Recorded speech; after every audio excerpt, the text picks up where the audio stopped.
Funding for this edition of One-on-One with Steve Adubato has been provided by RWJ Barnabas Health. Let's be healthy together.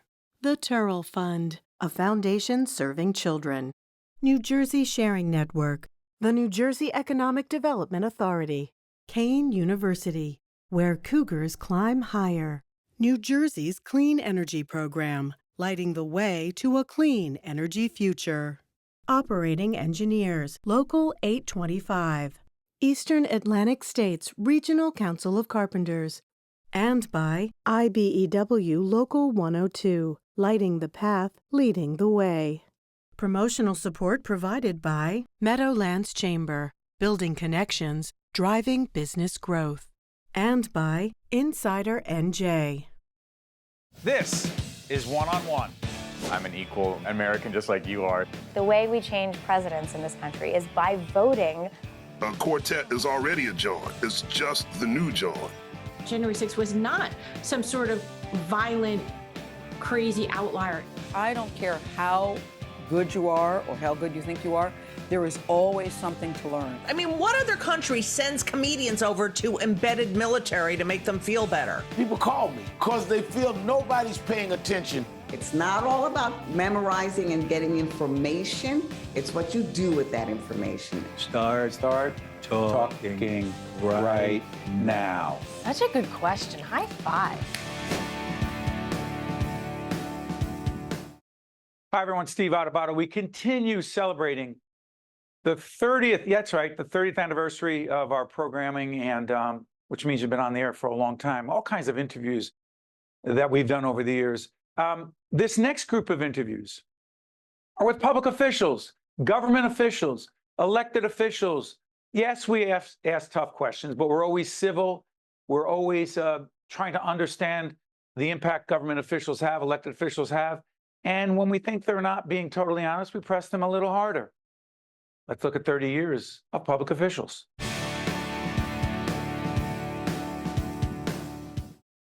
What do you believe it will take for some of your colleagues in the United States Senate to simply agree on a basic background check? Americans, gun owners, Republicans, if you just poll us on simple things like a comprehensive background check to make sure that people who should not have guns, who we all agree should not have the guns, don't get them, we have a 85% or more of Americans agree with that, and we can't get a bill done in Congress to do it. And so I'm frustrated, I'm hurt, I'm angry.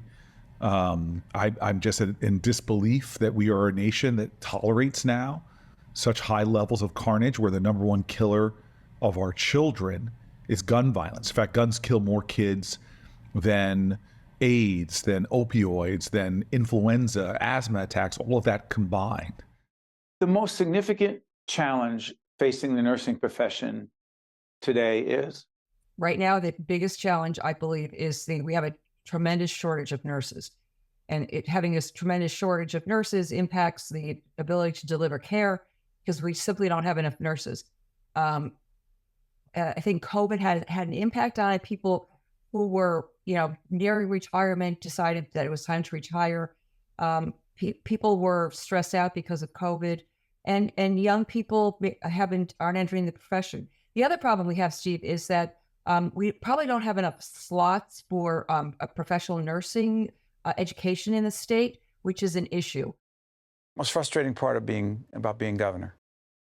The most frustrating part about being governor is that you can't change an institution alone.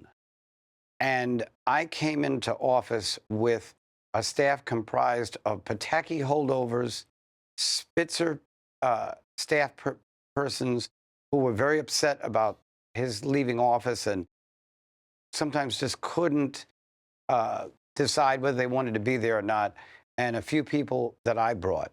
If I could do it again, and I came into office 2 weeks before a budget was due, somehow we still passed the budget within a week of when it was constitutionally mandated to be passed. But what I should have done was stopped and reorganized this staff, because I never really got that I was getting the cooperation that I should have. You mentioned race.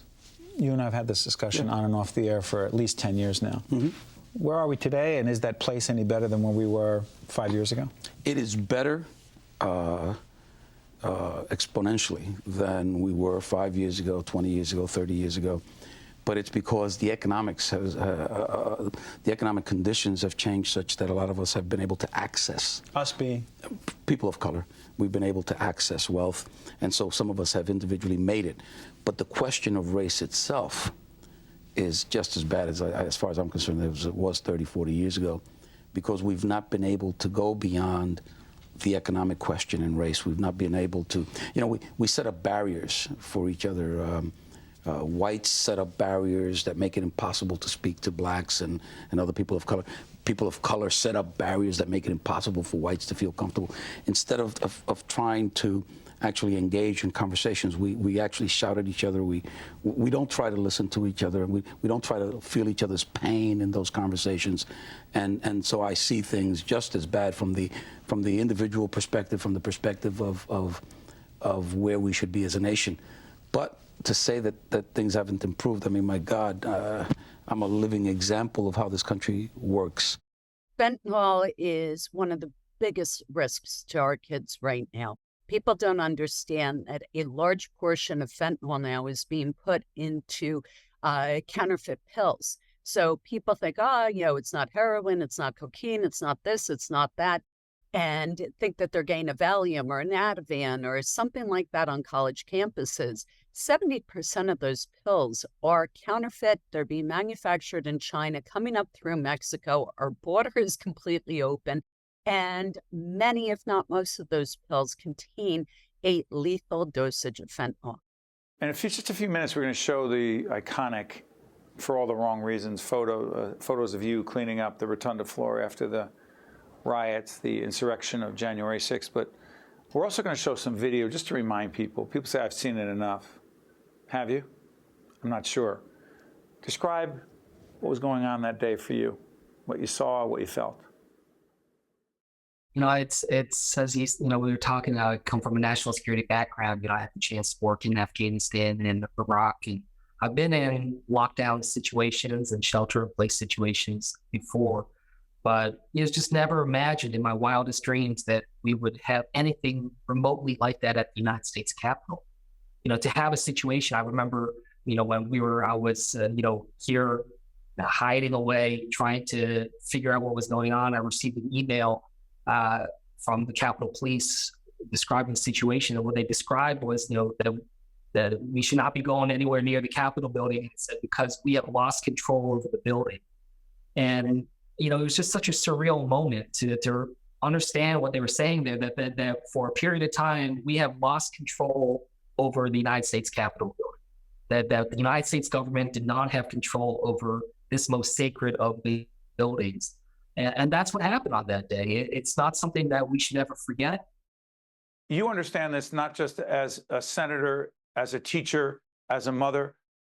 Explain to folks the devastating impact for children who struggle with the kind of literacy issues you're talking about and the learning loss exacerbated by COVID. Long-winded question, I know, please.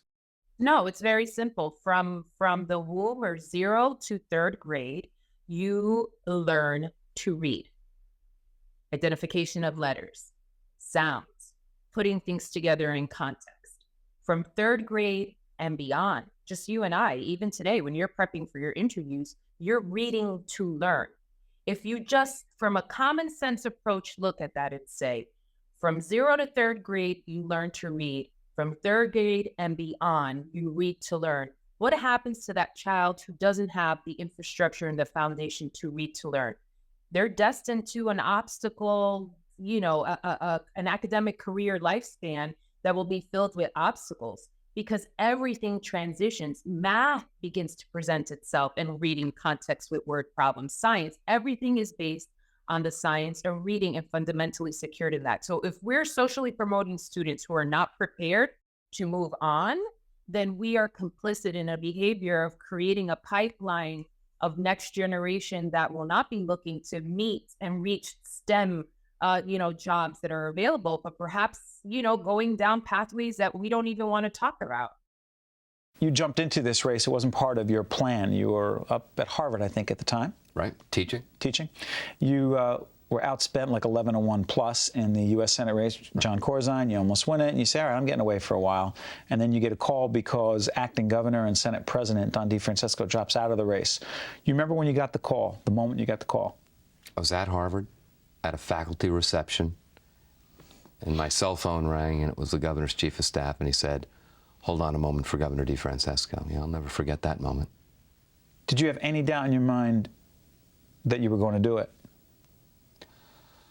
For about 2 hours, I thought about it. I talked to my wife because I didn't want to make this decision alone, because it impacts your family to such an extraordinary extent, and I wanted her to be a partner in this decision. But I knew that the party needed to have a competitive primary, that we shouldn't leave elections to one choice. Democracy doesn't work best when you offer voters only one choice. Democracy is in peril here.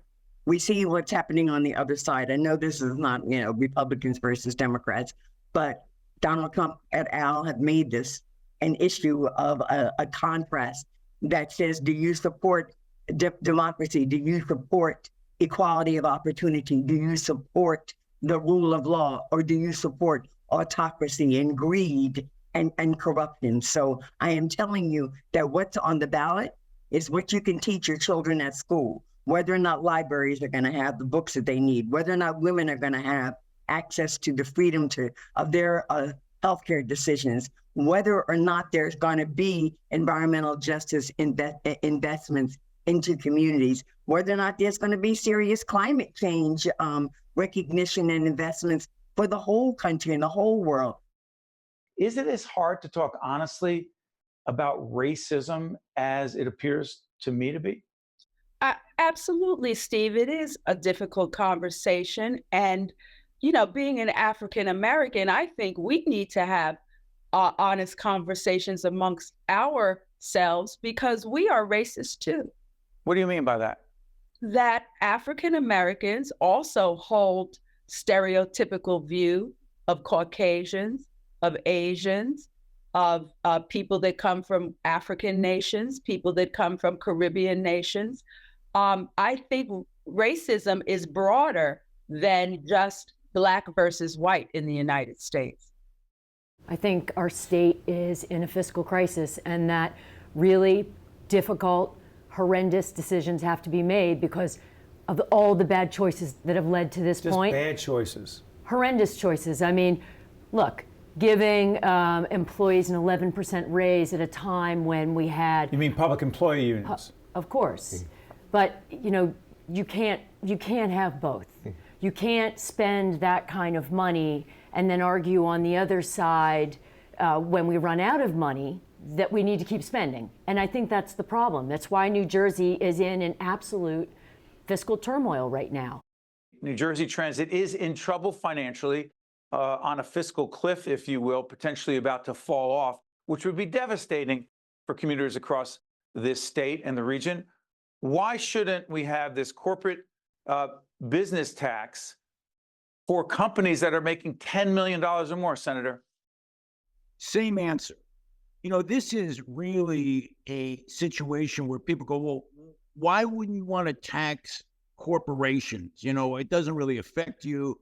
Why don't we help out New Jersey Transit? Same answer.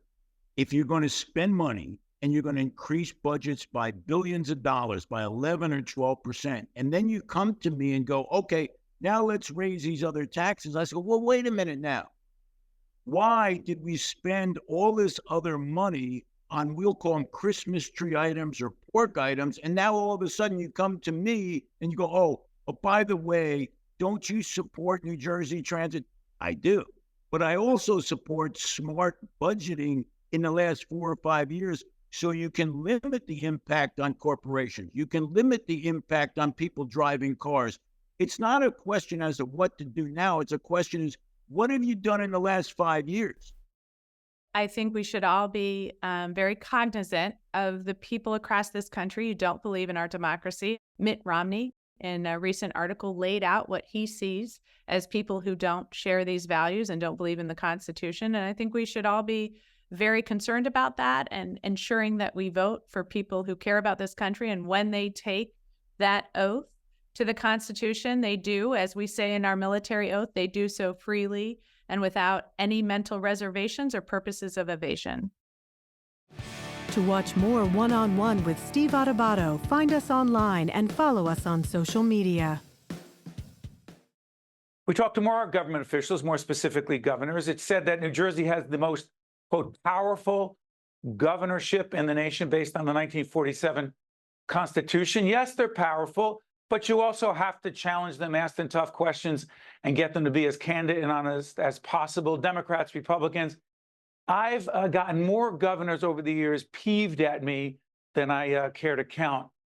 You know, just trying to do my job, 30 years of engaging New Jersey governors.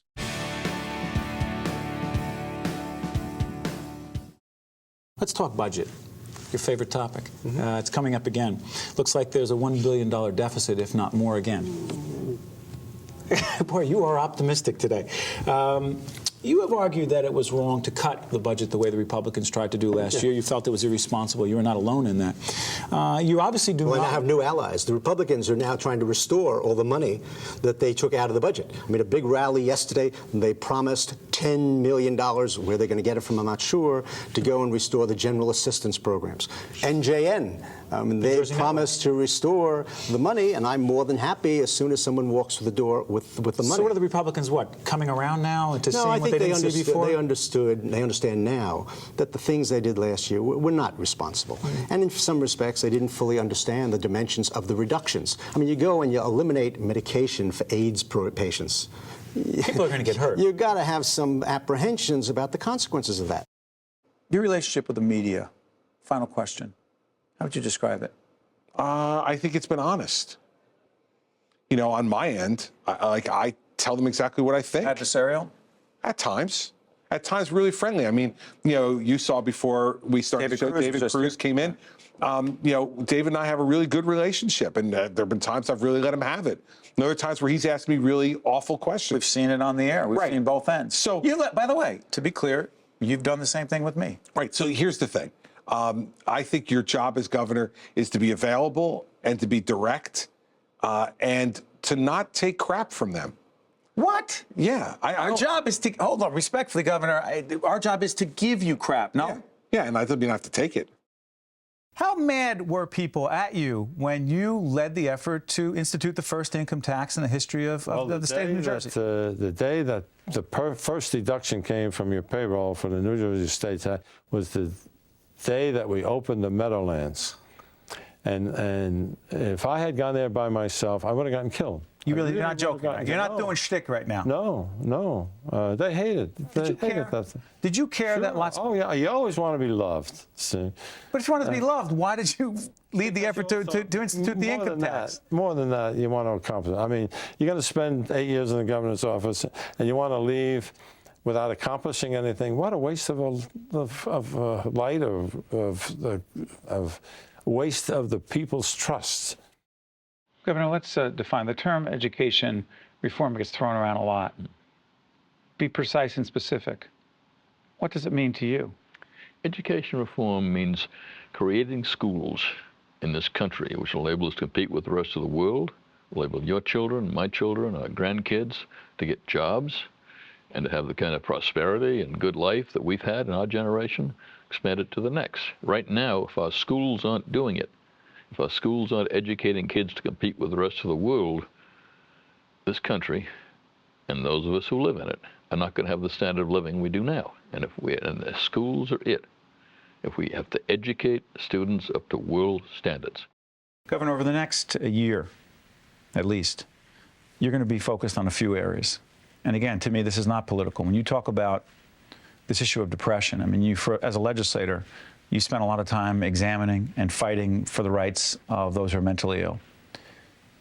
What exactly do you want to accomplish, and what do you believe public opinion is, public perception is, of those who have mental illness? Well, you want to change the perception of how society views people with mental illness. As my wife says. So much about this? Well, you know, my wife is also a breast cancer survivor. And as she would say, when she came down with breast cancer, she's treated one way, but when she has mental illness, she's looked at it in a different way. And it's a big, big difference. There's a stigma still attached to mental illness, but not when you have breast cancer. Everybody wants to help you, raise money for breast cancer research, but not so for postpartum depression or any form of illness. And she's right. Homeland Security, you served on the federal level, you saw the big picture, now you come back to the state level. Biggest issue in terms of protecting us is? Mass transit. A lot of our infrastructure in the private hands is not as well guarded as I think it should be. And the third area is in schools. I think we've seen breakdowns in school safety. I think it is a vulnerability that we saw happen in Chechnya with Breslin, and I think we need to make sure that we've given greater focus to the safety of our kids.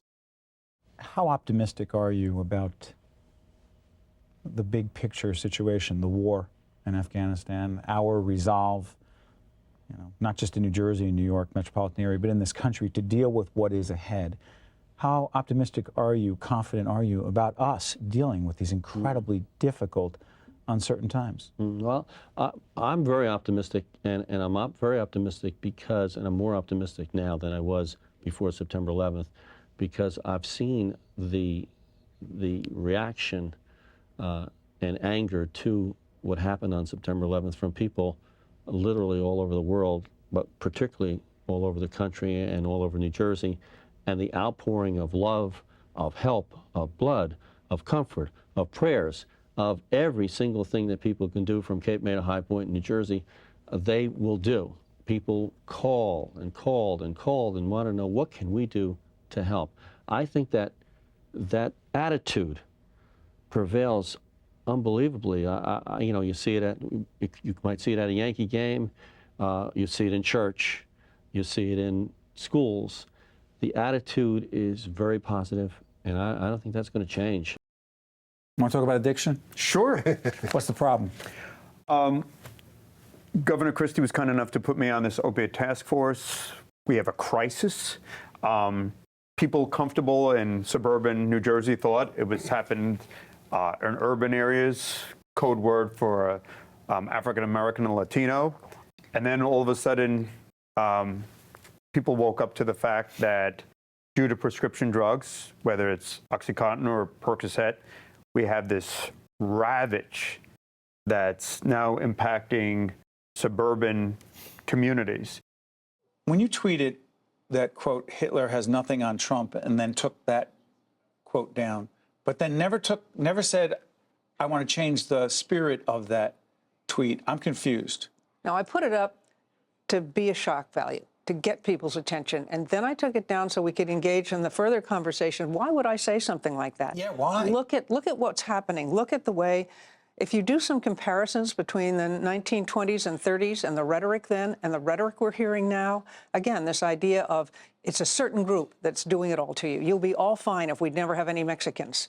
It's really the Muslim.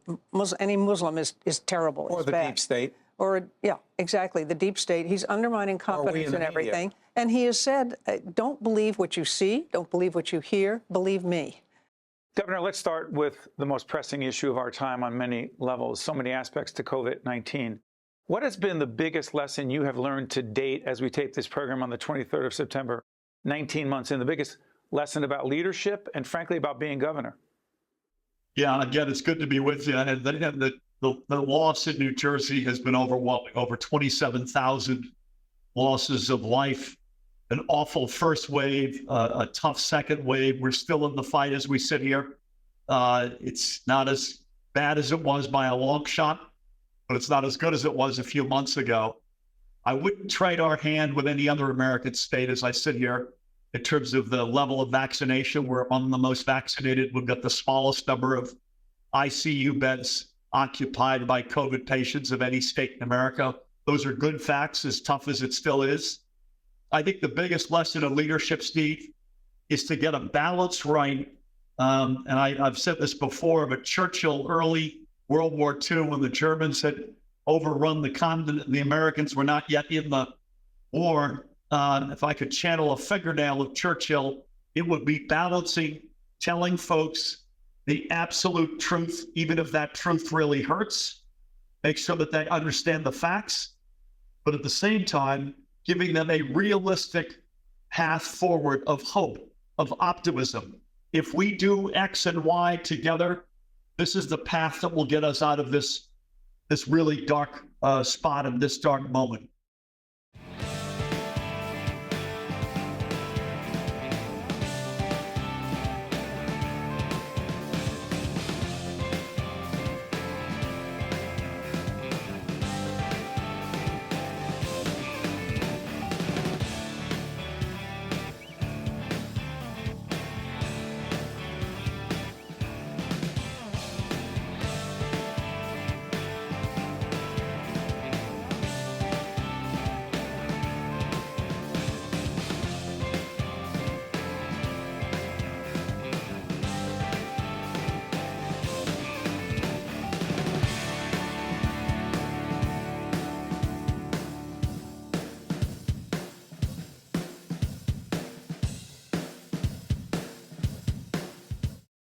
One-on-One with Steve Adubato is a production of the Caucus Educational Corporation, celebrating 30 years in public broadcasting.